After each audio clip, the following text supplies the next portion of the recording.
You're listening to the Loving Your Own Soul podcast, and I'm your host, Britt Olson. Guided by my own intuition, my intention is to deliver genuine conversations centered around health and wellness, spirituality, self-expression, and culture. In this space, I will provide you with real-life stories, theories, and inspiring perspectives to help you uncover and tap into your own true potential. I'm so grateful you've chosen to tune in with me on this mindful exploration to living a more fluid life through a deeper connection to the soul. Now let's dive into today's journey.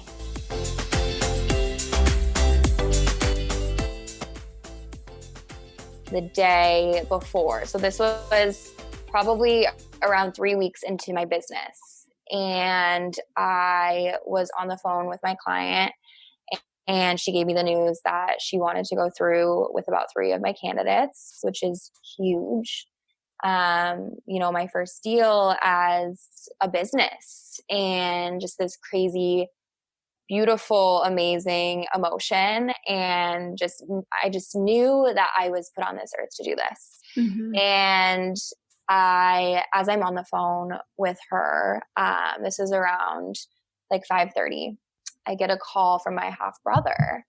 I didn't think anything of it because he's a lawyer too. So I'm so sorry. Let me pivot back to the day before. Yeah. So day before I did my yoga. This was after work. I had a crazy, insane day of work, insanely busy. This was a Monday.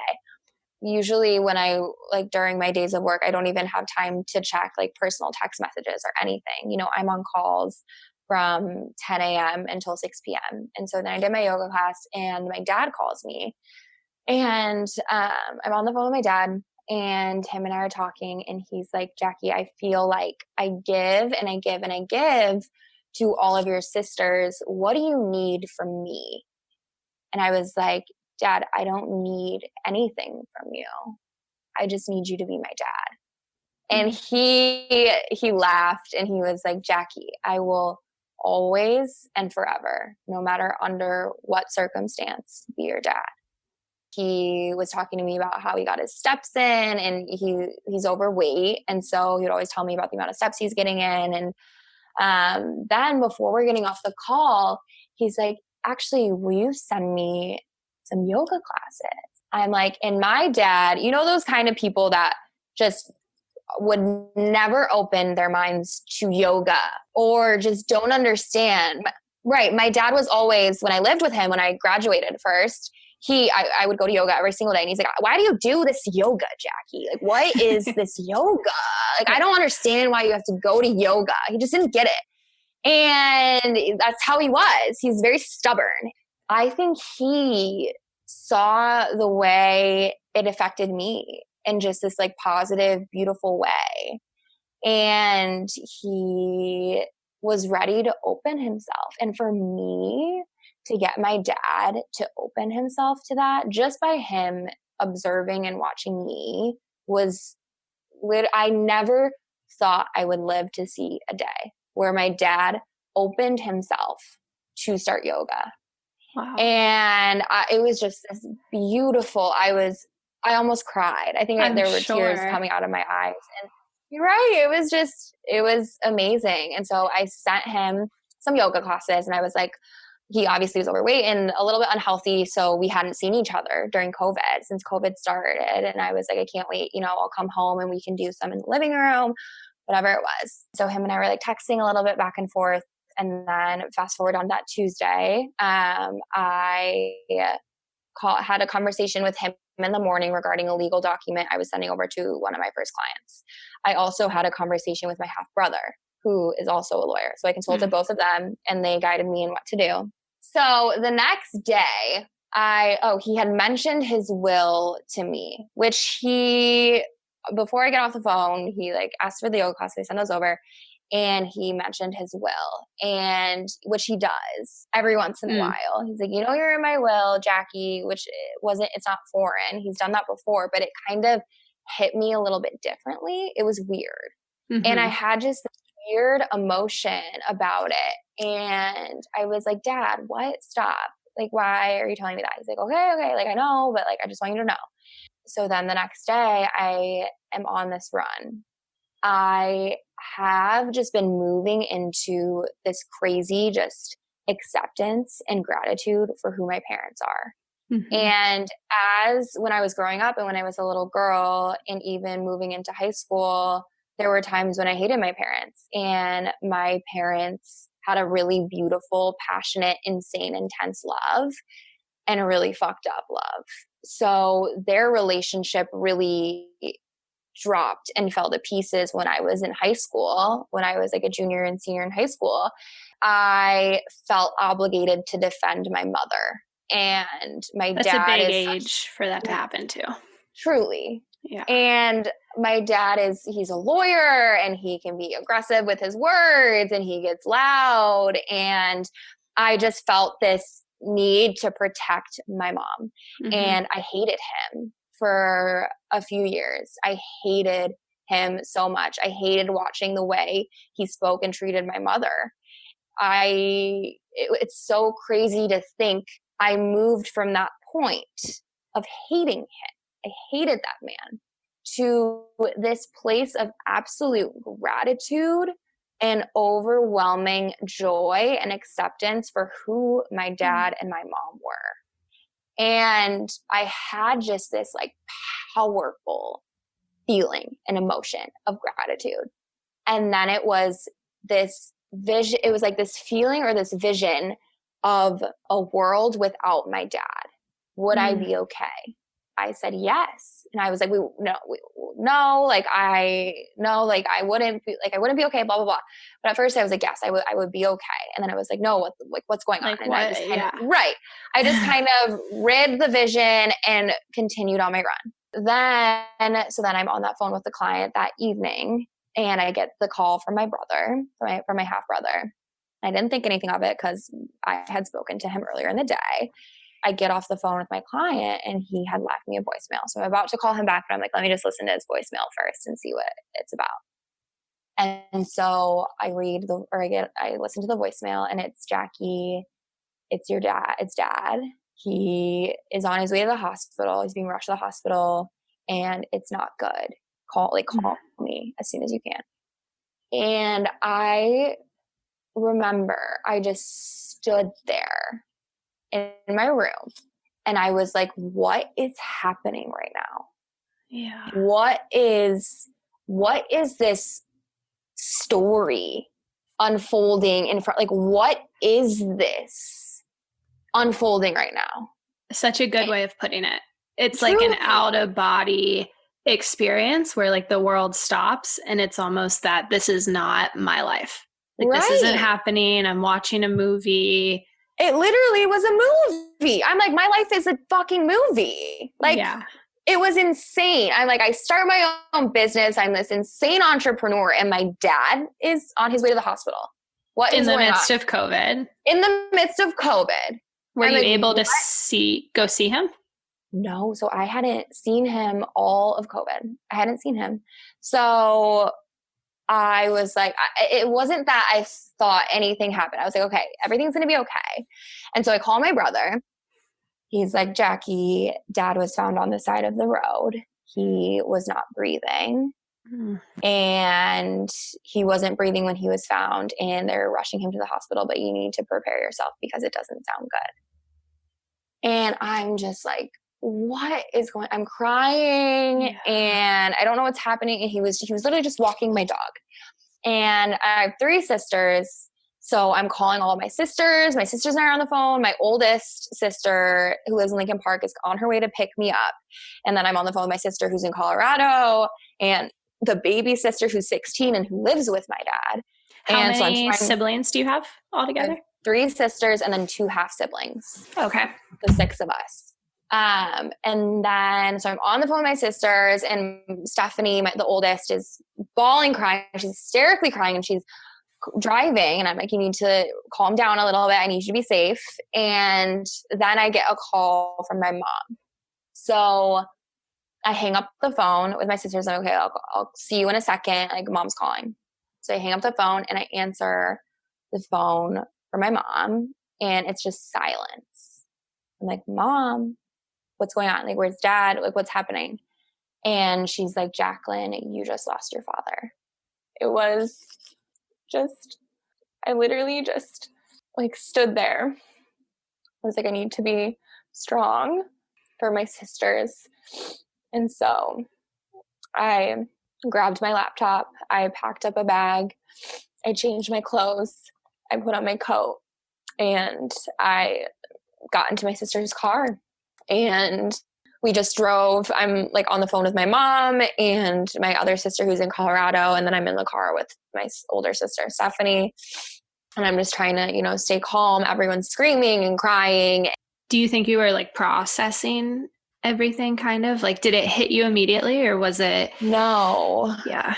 It didn't. It was, it's like once I was told, so at first I was like screaming and I was crying and then I was like, okay, it's going to be okay. And then when my mom told me, I didn't even cry. I think I was in shock. Totally. And right. And so I'm in the car and everyone is crying and I'm not crying. And at this point, and we get to the hospital and obviously there's like crazy restrictions because of COVID. And you're not even supposed to visit people. Obviously, this was a different scenario. So we all had to put on masks and we went into the room with him. And it was crazy because it was so beautiful to see how peaceful he looked. And he looked so happy. Like I could feel him. Wow. And I just knew he was in this beautiful place. And then my siblings and my half brother and I and my mom, and we're just getting through some things. And I just hadn't stopped crying. At that point, then it kind of hit me and I was crying. And Vivian, the baby who lives at my dad's alone, no one wanted to stay. Everyone wanted to go home. So I was like, okay, I'll stay here with Vivian. And I get into her bed with her and I just had this like crazy, I was like, do I have coronavirus? Like, I was like, what's going on with me? I literally felt so sick. And I had this like crazy pounding sense in my head from crying. I've never felt this emotion. And I was like, I need to go to my bed. And he was like, it's okay, go to your bed, like come back in the morning. I'm like, do you want to come with me? She's like, no, I'm going to stay. And so I go back to my apartment because I just literally, I think I needed a second to be alone. Yeah. It's probably like your energy had taken in so much that you needed to like recharge yourself before you could give anymore. Exactly. I literally needed to like recharge and reset.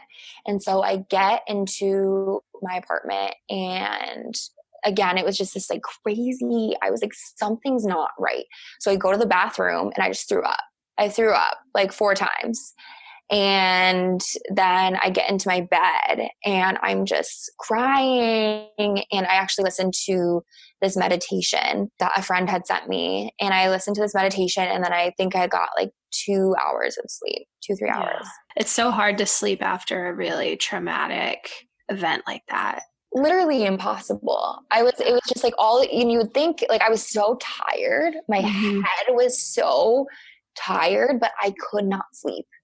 I was in all of this pain and it was like, I need to like rest to rid this pain. But my body physically wouldn't let me. I wake up the next morning and I'm just like, I literally woke up crying. Like I was crying when I woke up. I started processing things because I'm a process person. It takes me a little bit to process things. And I start processing all these emotions and these feelings and everything that happened. And I think back to that moment when my dad asked me if I needed anything from him, what I needed the day before he died. And I said, I don't need anything, nothing. And then the universe asked me if they could take him, if I would be okay in this world without my father. And I said, yes. Yeah. And it was, me giving my dad that gratification and me telling the universe, I think they checked with my dad and then they needed to check with me. And I told them it was okay. I told the universe it was okay. I think it was his time. I truly believe and think that it was his time. And my dad is such an incredible person. He had a lot of just anxieties and unhappiness, I think, that he was dealing. I mean, he was 74 and he was divorced from my mother and he was alone and he wasn't the healthiest. You know, he was overweight. He just had all of these just demons in his head, I think. And I think it just got to the point where it was too much. Sometimes with really stubborn people, like you can only do so much, but the fact that he was really even opening to yoga in that sense, you know, before he died. Right. And I think he was making all of these beautiful shifts, and he had shifted his perspective of the world. And it was almost like it was his ability to shift that, and all of those just crazy moving pieces from the universe. Like it was allowed his time to go to this beautiful place. Yeah. Where I know that he is happy and he doesn't have those demons. And I literally have a guardian angel. Such a huge guardian angel. Huge. And it's like, not only like it's like the world wanted to give me this protectiveness as I step into this role of running my business. It's like my business has this guardian angel. I have this guardian angel. My family has this guardian angel. And I know my dad just got to this point of being so proud of me. I know he will continue to just be so proud of me. And he can now work. It's interesting because his soul's journey through his human body experience had ended in this current lifetime, but his soul is still now living spiritually as your angels and your spirit guides. And he will now be able to work with you in such a different way than how he could have worked with you here physically. So it's almost, again, that divine timing, trying to see that silver lining through. I mean, it's horrific to go through, but at the same time, his timeline was over physically, but together your timeline's not over. And now he'll support you in so many different ways, so much more so than we can even process. Truly. Here. And what's crazy too about his soul being here is, I need to pull up these text messages. My mom is someone else who is insanely spiritual, and she's very in tune and very connected. Her and I share that. My siblings don't really understand it. My dad has been talking to her. She can actually communicate with him. Oh, amazing. Which is incredible. Yeah. Oh, gives me goosebumps. I love that so much. Yeah. So she had told me that, and her and I have just been so in tune on some things, and we've been channeling my dad together. She can actually communicate with him. I can feel him in different ways. I can't speak to him yet. In what ways do you feel him? Just curious. It's like, so we were going through some of his things, and there were certain pieces that just really were drawn to me. I just had this like crazy emotion. I was like, okay, I need to have this. Like my dad, this reminds me so much of my dad, and like he would want me to have this. And so I started texting my mom and sending her pictures of things, or asking her. No, I asked her, I was like, what does dad want me to have? And she was like, the clock. Make sure dad wants you to have a clock. And I had already chosen it. So cool. So just she was speaking with him. I could feel him. I could channel with him and feel these just emotions from these different objects that he was pushing towards me. But I didn't have the confirmation. He didn't say anything, but was then communicating with my mom and telling her these things that I had already done. Then, so there was this one painting, and whenever a couple of my sisters and I each wanted something, we kind of had to like figure out a way to go about it. And there was one painting, and one of my younger sisters wanted it, and I wanted it too. And so I was like, you take it. It's okay. But I had this like crazy feeling in my gut that it was supposed to go to me, like this insane emotion. That knowing that. Right. That knowing. And I was like, I should have like rock, paper, scissors or something, like something that could have put it in the universe's hands. Yeah. Let someone else be the deciding factor. Right. Like something. And so then I go for a walk, and first I take a picture of it and I text it to my mom, and I'm like, what does dad say about this painting, to me or Audrey? I said, Audrey can have it. And I get a text from her, and it's a painting that dad bought in Paris. So I knew that was from her, and that's how my mom is. She always likes to explain things. And then I get another text, and it says, I'd rather it go to Jackie. And I could literally hear him saying that. I could feel him, and I could hear him, and I knew it. And I called her, and she was like, that was dad. I was like, I knew it. I felt him. Yeah. And then I was like worried. So I go back to my dad's house, and I'm worried that, my younger sister's going to kind of fight me on it, as sisters do. And I was like, Mom says that dad would want it to go to me. And she was like, okay, it's fine. You can have it. Just wow.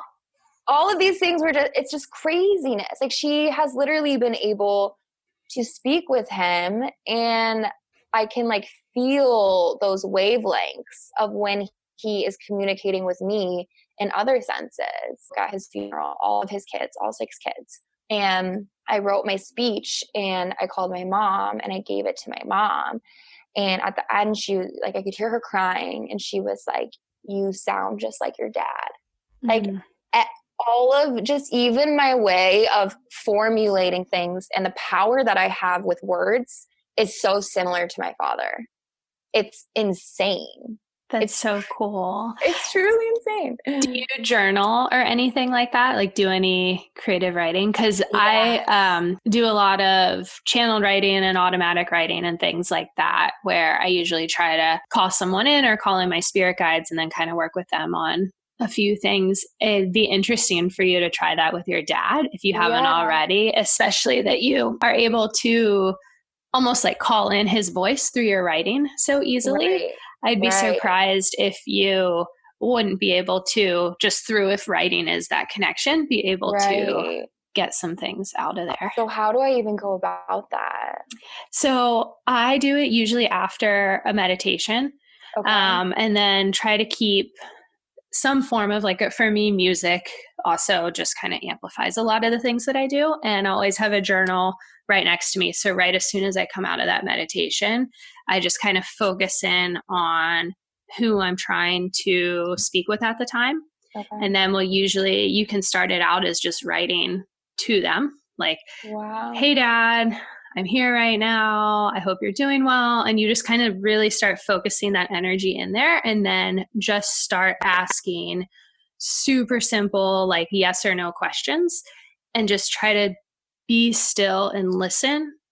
And when you hear it, oftentimes you might hear it in your own voice typically, but it's just trusting that language in your head and just keep going through. And it'll take a few times, but with how close you are and just that innate instinct, I think you'd be able to get a lot out of it for sure. Right. Okay, beautiful. I need to implement that because I do write. So I need to be better. I need to get a journal because right now, when things happen to me, I'll write them in my notes. Mm-hmm. And so like things just flow through me, and I just have such a way of articulating with my words, which I never knew was so beautiful. It was just who I am.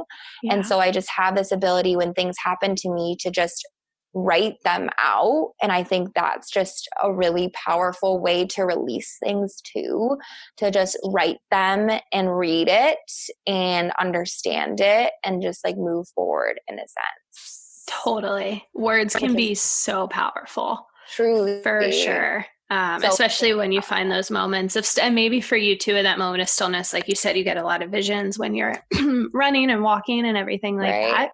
That could be another opportunity. I receive a lot of messages and things like that through that, or even through music as well. I don't know how musically inclined you are, but I love music. You do? Cool. Yes. Yeah. So a lot of times, angels and things will try to communicate with us through music as well, through song lyrics or sending different songs. And isn't that insane? It's like, so it's cool. It's beautiful to now, like, I didn't even understand any of this and like the spiritual side of things, but I've just been so in tune with all of it. And it's once you are in tune and understand this frequency and emit that frequency, it's like you're unstoppable. And all of just this beautifulness happens in front of you. Totally. And when I posted this on my story, and I know I think you might have commented or said something. Oh, is this about the man? Yes. I was going to ask you about this. I'm glad you brought it up. Yes. So we're talking about like music and running, and it's just crazy that just all of these like spiritual openings happen when I'm on these runs and just all these visions and things. So I was on my way back, and usually when I'm halfway back from my run, I walk on my way home. So halfway, I just start walking, and I had walked past. It was, a beautiful day outside. It's sunny in here in Chicago. When it's nice and sunny, everyone is out, literally out. The streets are full. And I had walked past hundreds and hundreds and hundreds and hundreds of people. And I'm walking past all these different kinds of people. And, you always kind of people watch, and I'm just an observant person. And I turn left onto this street, this one side street.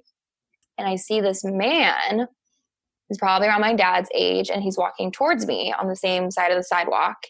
And I look up at him, and his presence like reminded me of my dad. There was just like something crazy and powerful about this man's presence. And as I said, I walked past hundreds of people, but there was just something that really stood out about this man. And I just didn't really think anything of it, and like looked down at my phone to change whatever song I was listening to. And as we're getting closer, I didn't even really realize. And all of a sudden I hear someone, they're like, "Are you a Yankees fan?"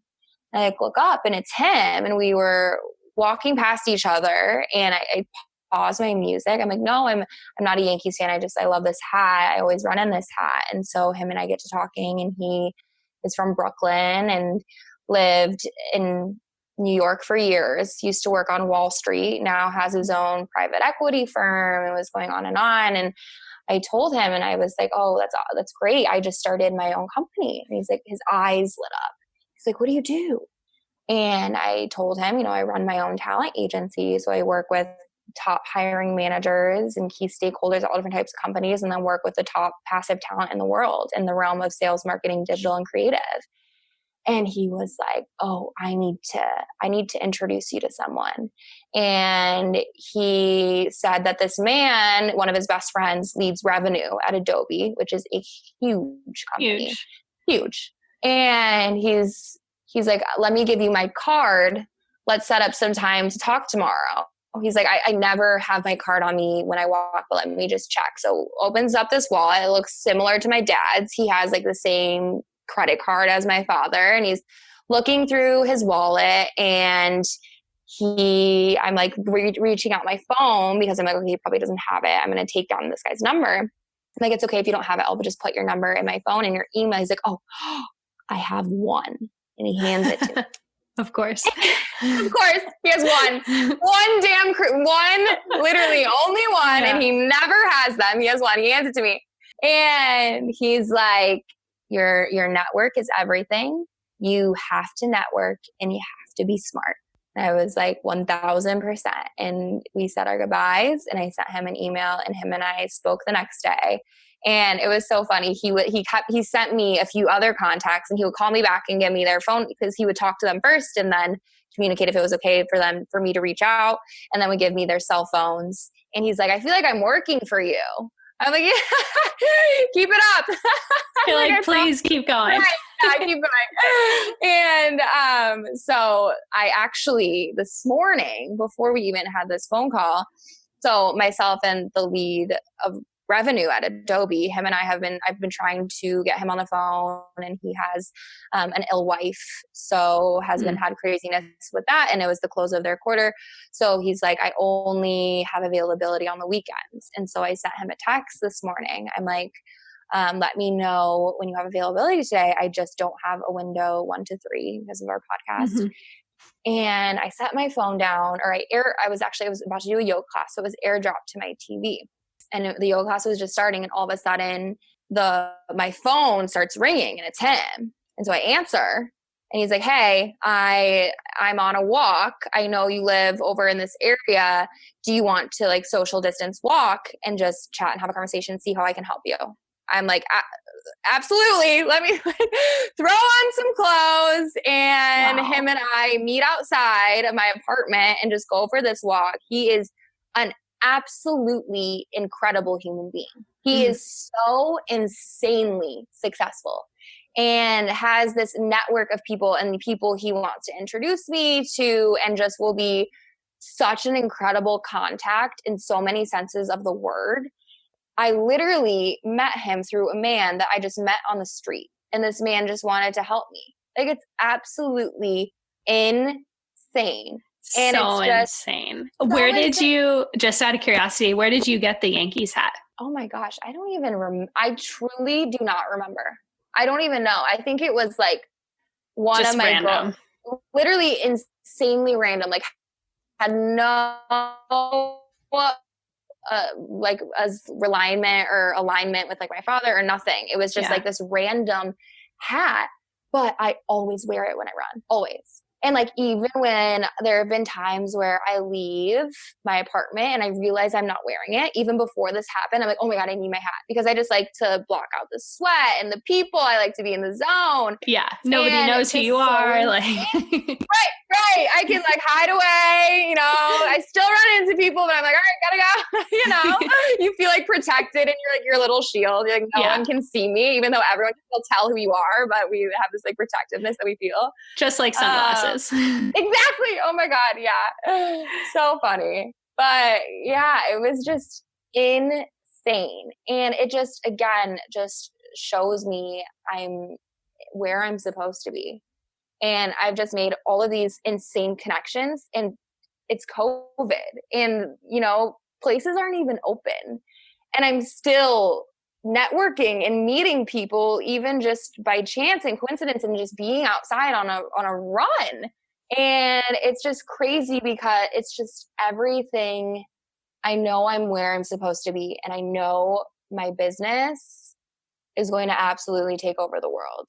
And it is going to reinvent corporate America. It's going to reinvent all of these, some corrupt foundations. I'm going to build a beautiful brand that has the most insane and awesome core values. And even I had a client, I haven't even met him yet, but him and I connected over LinkedIn, and we've had some back and forth. They don't have any roles presently, but they might in a couple of months. So him and I are just keeping in contact.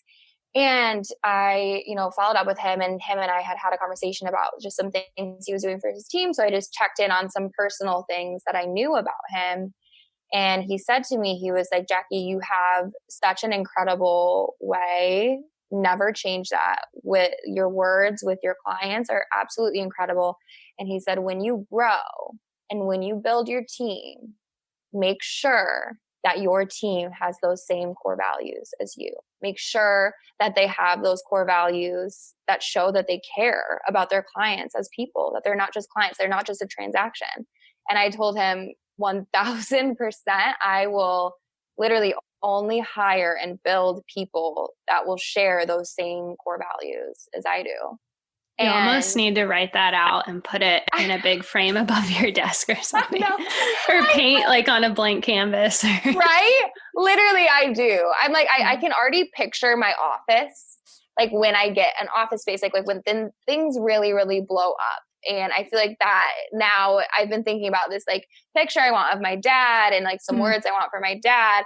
And I feel like I need to have, you know, that somewhere as well. Like where all of my employees can read it too. And all my clients and all my candidates who come to the office can read it as well. Totally.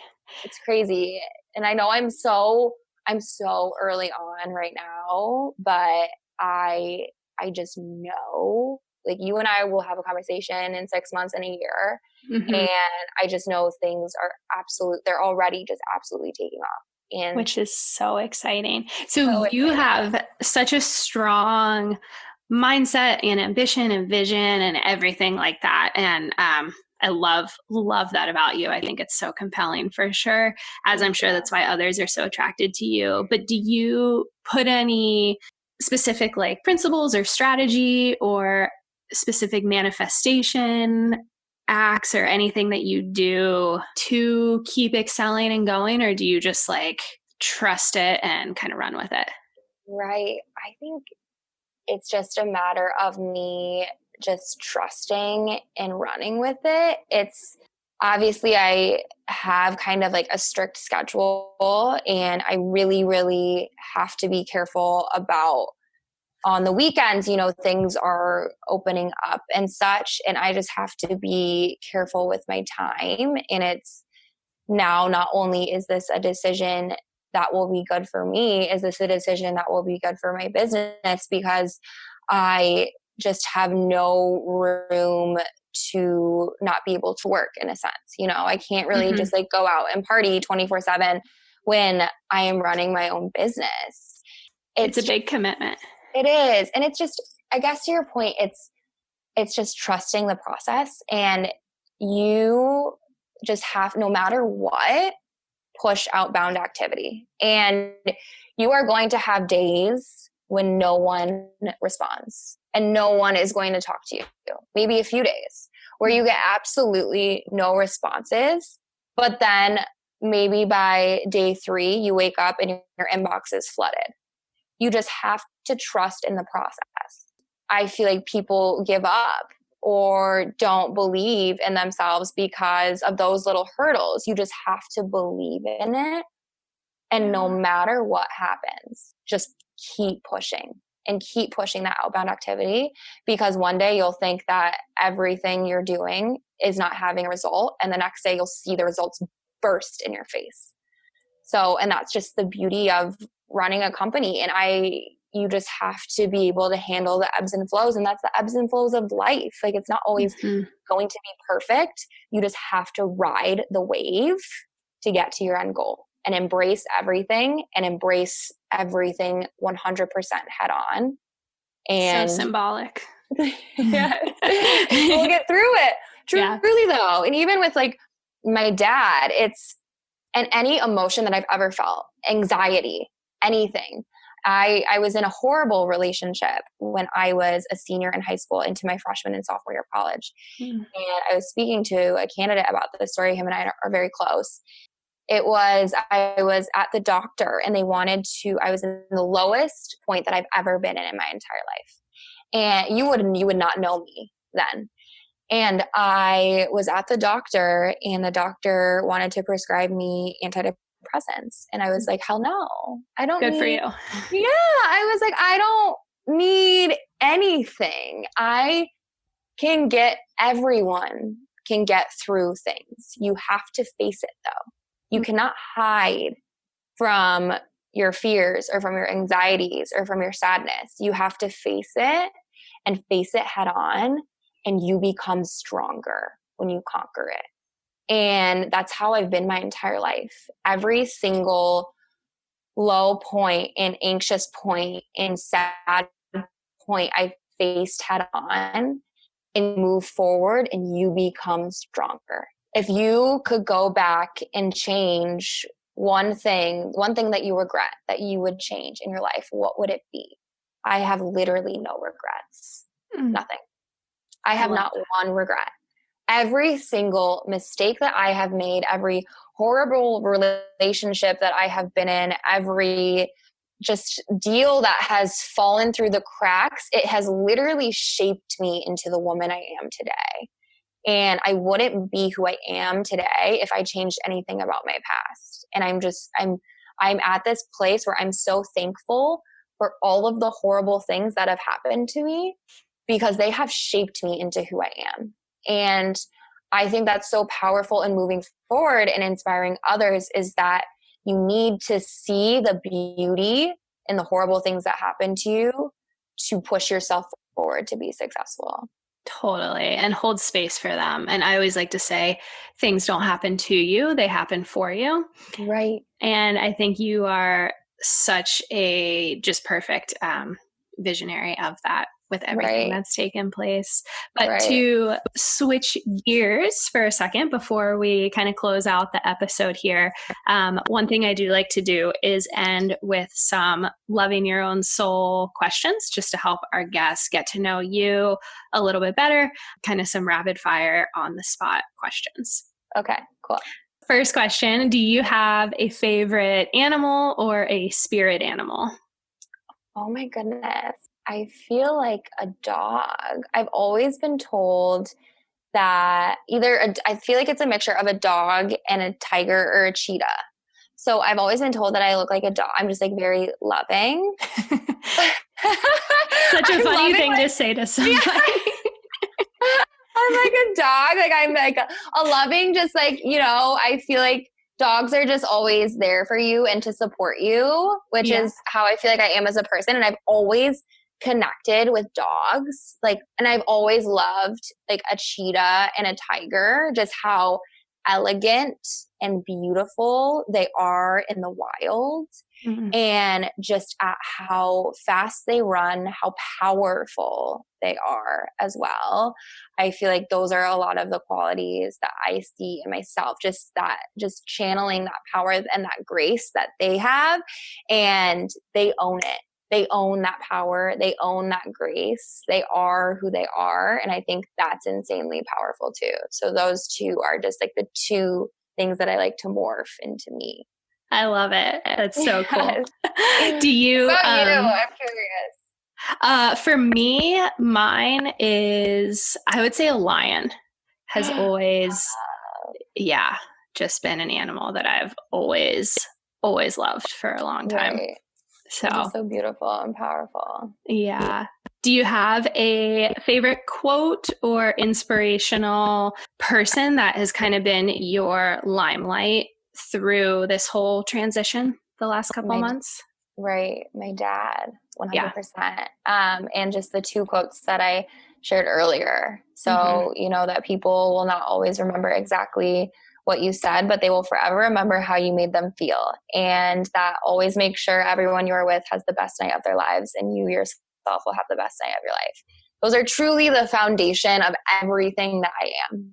I challenge everyone else to channel those two core values and live in tune with those two core values, because they have just pushed me to successes that my dreams saw in a reality. And my dreams are literally falling into place in front of me just because I have those two foundations that really built me. I love that. Do you have a favorite age thus far in your life? Oh my gosh. Right now. I feel like, yes, this is the best time of my life. Truly, I've grown into the woman that I always wanted to be. And so this is the most amazing age of my life. And I just feel like as I'll always just be happiest in the age that I am. Truly. That's when, this is like the best year of my life, 25. That's amazing. Cool. Monumental for sure. Yes.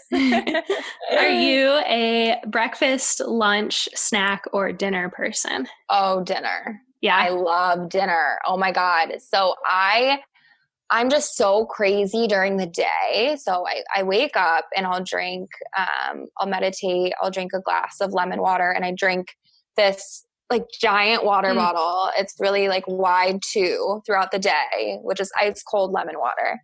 And I'll eat like maybe some vegetables. Like I'll do like some Brussels sprouts or broccoli or something really healthy during the day just to help fuel me. I can literally drink this much cold brew and just eat some vegetables, and I feel like I'm literally on speed. Like I am just always so energetic because I'm so careful about what I put into my body, especially during the week. And then I'll have a huge dinner. So a ton of vegetables, a specific protein, maybe a large salad, avocados, pasta. I love to make all different kinds of pastas as well. So I'm definitely a huge dinner person. So fun. I love going out to dinner myself. Yes. I think like dinners with friends and so much fun. Yes, exactly. It's so True. Like on a Friday night, you know, when you've had a long work week, and just to be with your girlfriends and sit outside and drink a glass of wine and just talk. It's just the beauty of dinner. I love exactly the social aspect of it as well. It's amazing. Mm-hmm. So fun. Last question. When did your exploration to diving deeper into your own soul first begin, and how has it evolved since then? I feel like I was taking all of these kind of small steps into, you know, I was practicing meditation, and my friend who is an entrepreneur is very in tune with all these spiritual things. And I listened to an episode of the Balance Blonde podcast. And it was this girl, and she moved to LA. She had this like crazy vision that she needed to move to LA, and she moved to LA, and then she had another vision. She moved to Hawaii and then back to LA. Oh, I know exactly who you're talking about. Yes. Yes. And she was just so in tune, and her story was so insanely inspiring. And just the fact that she listened to her intuition, and now she's so successful, and just moved to LA literally with a couple $100, not and knowing. So young, like 17, I think. Like, 17, 16. And just had that ability to be vulnerable and not have any fear. I think that just empowered me.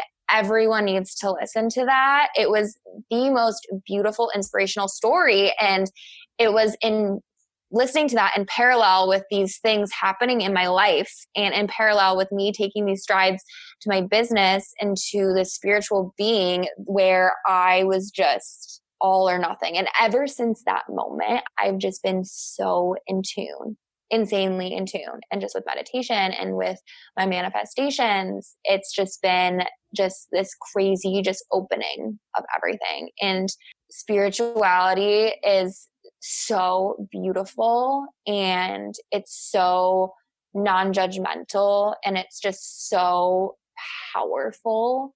And I think it's some people, I've talked to even girlfriends who are kind of in the beginning stages where they're like, this might sound weird, or this is crazy, or, you know, like they're nervous to talk about it because there are people who don't understand it. And we can hope that one day, you know, they will be able to open their eyes. But I think the best advice is just follow that intuition and follow those little voices and get yourself in tune, and don't steer yourself off of the path because you have fear of what others are going to think of you, because there's so many people that are there to support you and that believe in you, and you're not crazy. It's a beautiful, beautiful level of life and earth that so many aren't even open to letting in. And once you're able to let those frequencies in, your life just changes. It's so beautiful. I love it. It just expands so beautifully. And I love that so many more people are starting to wake up and become more maybe accepting or just understanding of themselves, and just walking into these different realms and shifts and paradigms happening all around us that, I just hope it continues, because it's really amazing. Yes, right. We'll definitely stay on the track and we'll inspire others. Exactly. Yes. Well, for anybody who wants to connect with you further, where can people find you? So I am on Instagram. So Jackie Potta. So my last name is Potter, but Pottah. So Jackie Pottah. And then I have a company Instagram, which I need to get up and running, but let me see what that name is. JP Talent Agency as well. So awesome. Jackie Potta and JP Talent Agency. And then you can link with me on LinkedIn. It's Jackie Potter. But those are the three main platforms that I use. Amazing. I love it. Well, Jackie, I'm so excited to follow you in this journey and be a little bit a part of it here on this podcast. I have no doubt that you're going to do amazing things. And I'm just so grateful for our conversation, and thank you. See where we go from here. I know. Me too. Thank you so much.